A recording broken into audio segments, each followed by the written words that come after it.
Passion yako ndiyo iliyobeba mafanikio yako. Watu wengi ambao wamefanikiwa na ambao hawajafanikiwa, wote ni kwa sababu ya passion. Kuna yule ambaye alikuwa anatambua passion yake, kwamba passion yangu mimi ni kufanya jambo fulani, passion yangu mimi ni biashara, passion yangu mimi ni kilimo, passion yangu mimi ni ufugaji. Lakini aliyeitumia vyema passion yake ndiye aliyefanikiwa. Passion yake imeweza kumletea matokeo ambayo ni chanya.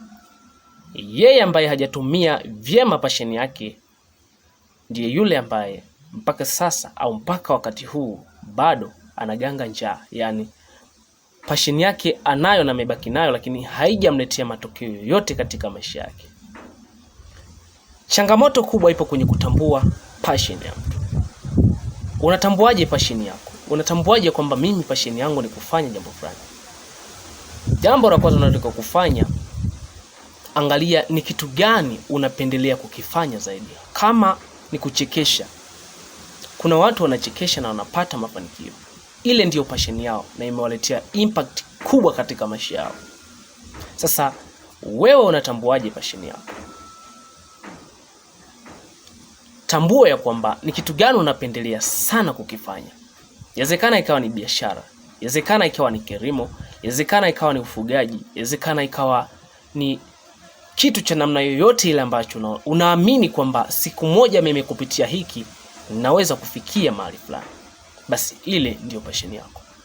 Lakini jambo la msingi ambalo nataka kukwambia ni kwamba passion yako haiwezi kumpendeza kila mtu. Passion yako haiwezi kumfurahisha kila mtu wa karibu yako au kila ambaye atajua au itamfikia passion yako.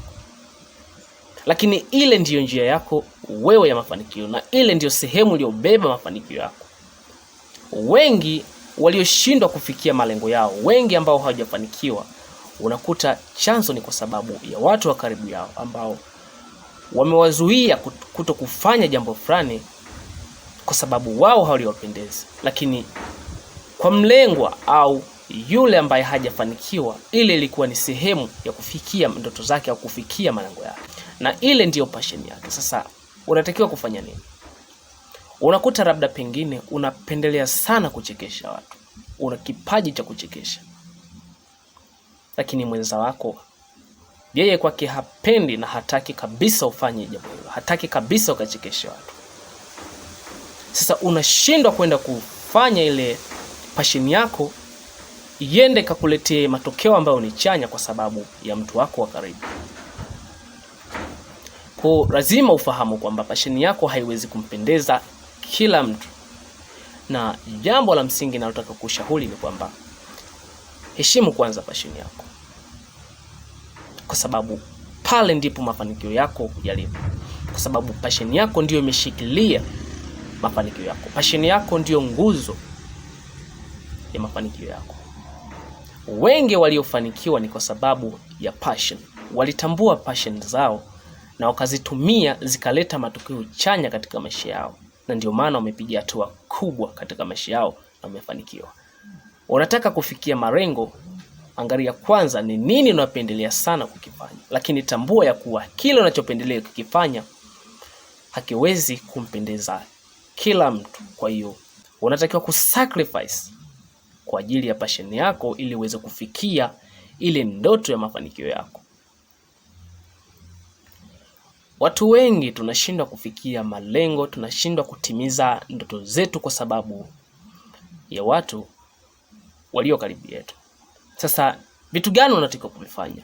Jambo la kwanza, umeshatambua ya kwamba mimi passion yangu ni kufanya kitu fulani. Andaa ubongo wako. Uandae ubongo wako kwa maana ipo. Uandae ubongo wako kwa maana ya kuwa naenda kutumia passion yangu ili iende kaniletee matokeo ambayo ni chanya katika maisha yangu. Uandae ubongo wako katika kupokea mafanikio kwenye ile passion yako. Na kufanya hivyo itakurahisishia wewe kufanya kazi kwa ufasaha zaidi, kufanya kazi kwa weledi zaidi kutokana na ile passion yako, na hata ikakuletea matokeo chanya mpaka ukafanikiwa kabisa na kufikia malengo tena kwa wakati sahihi na stahiki. Sasa Zingatia hili kwamba mtu awaye yote wa karibu yako asiwe chanzo wala asiwe sababu ya kuzuia kufika malengo.